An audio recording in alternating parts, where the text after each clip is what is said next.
Hey guys, welcome back to another Matty Crafts video. If you're new here, subscribe button, like button, ring that notification bell, helps me out a ton. So guys, not much to say in today's video. We're going to make an awesome mock of Crow's Nest. It's going to be sweet, so I hope you enjoy. So during my videos, I'm actually going to be talking now, and I'm basically just cutting out the ground here. So the ground's really simple, just a piece of styrofoam that I get from Home Depot is where I get all my styrofoam actually.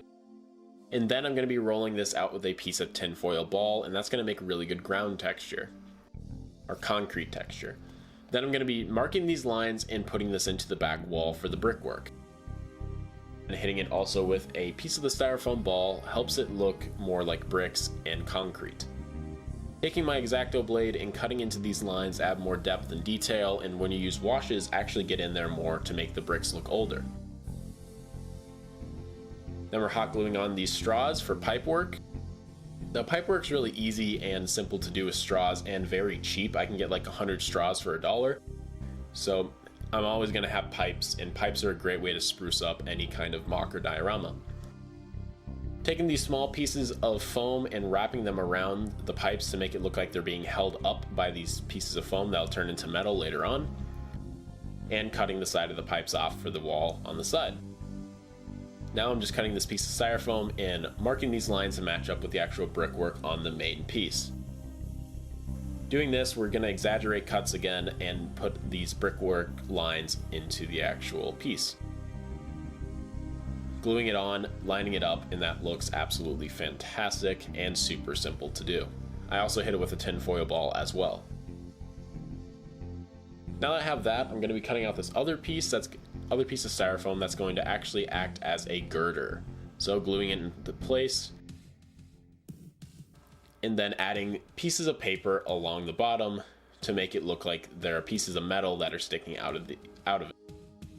This adds a lot more depth and detail, and the paper that I used is from Dollar Store, and it's just a cheap piece of paper that's actually like cardstock.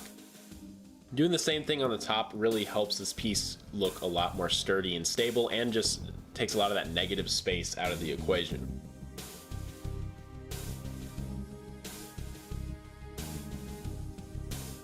So now we're gluing it to the actual base itself. Super simple. Hot glue is perfect for foam. It's pretty much all you need. Super glue just melts foam, so hot glue is really all you can use besides PVA glue.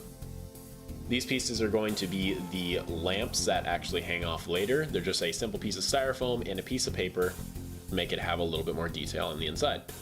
Then we're going for a black coat of paint. This is going to make sure that everything is nice and sealed, and if you miss any spots, it's just going to show black instead of this purple, or this pink.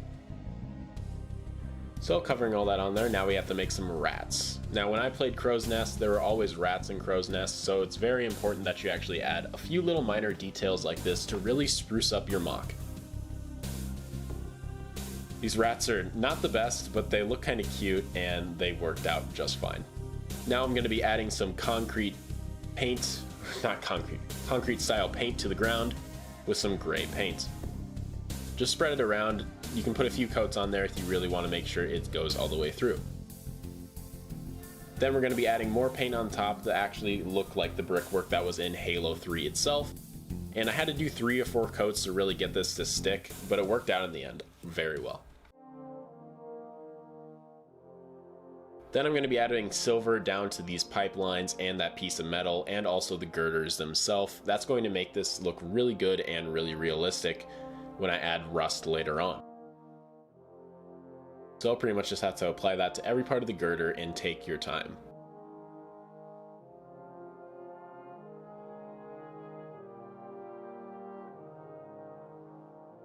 And we're also going to be hitting these very top pieces of the lamps as well, because everything in here is made out of metal. Now I'm doing a dry brush of white just by loading my paintbrush and then wiping it off on a napkin on the bottom, and this is going to add wear marks on these actual bricks and the ground itself. Also, it adds something for your eye to kind of look at instead of it all being the same, which makes everything look a lot better. You don't want all of your paint and your consistency to all look the same. You want to mix it up, especially with an old building like this. And to do that, adding a black wash is fantastic. This black wash right here made so much detail, and it doesn't really look like it when you're putting it on, but all those black marks that you see are just going to end up being actual black smudges, and it makes it look very old. After the black wash, I added a brown wash to add of a rust effect. Now these things have been underground for a long time, so there's probably going to be a little rusty from the moisture in the air. So I added this brown wash all the way around this piece, and then I also went over with brown paint later just to over-exaggerate the rust effect. Now we have a dead Marine that this brute smashed his gravity hammer into, so I glued down his parts, and I started with green stuff. Green stuff is a great tool and a great way to be able to sculpt and have things that you want that are actually going to be really sturdy and really stable. And this Marine got his head absolutely obliterated by this gravity hammer. So I'm putting parts of his, well, brains everywhere, and it's quite a gruesome sight to see, but it looks really cool. Also parts of his arms, I want kind of the tendons in his arms and blood to be coming out, so I added more green stuff down there. Same thing with both of the actual nubs himself. Then painting. I use Citadel paints or apple barrel paints, and they all work really well. I use Citadel for the blood itself because it just has more of a stand-outish effect, and I just painted all of these little green spots with blood. I also went back off camera and put some on the actual body and the wall itself to just add a little bit more texture to the actual piece. Now for the Marine's armor, we're going to be painting with green Citadel paint. This green Citadel paint is going to cover very well, and I won't have to do 2 or 3 base coats. It's just going to work in one. I just made the whole Marine's armor green just to make it easy on myself. Now for the rats. Just simply gluing them down with some hot glue is all you're really going to need as long as you don't play with them too much. If you keep moving them around, they might come off. For the lampshades, all I used was a piece of paper, rolled it up, and then tossed it onto the spot where the lamps are going to go. I wanted to add a little bit more detail to the rats, so I added some brown and kind of smudged it off. And then this is wire that I wanted to add to make it actually look like the lamps are connected with wire. So I had this wire running all the way along the top of this girder, connecting into the wall that we can't see, and then this red wire, because I just ran out of black, and just kind of mix it up, is going to be attaching to that other base part of the wire, which is where it gets its outlet, or its power. After that, I added in these little studs from Lego, and this is going to make it so the figures can actually sit or stand. And that's all, and I hope you enjoy.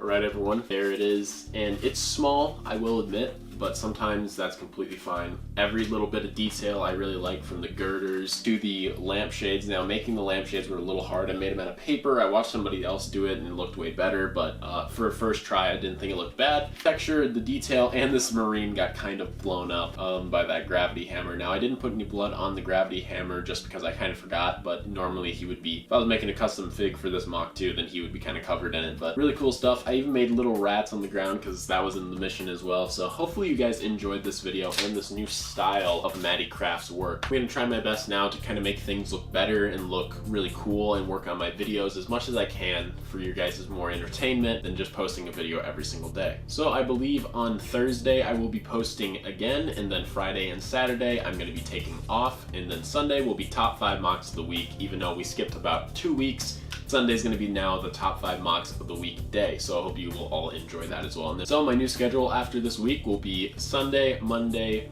Wednesday, and Friday, and that will be my new schedule. I'll be taking the weekends off, and then I will be working during the weekends and the weekdays and whatever, and making awesome videos for you guys. Thanks so much for tuning in. I really do appreciate it. I hope you have a great rest of your day, evening, or night, and I'll see you guys all later. Peace out.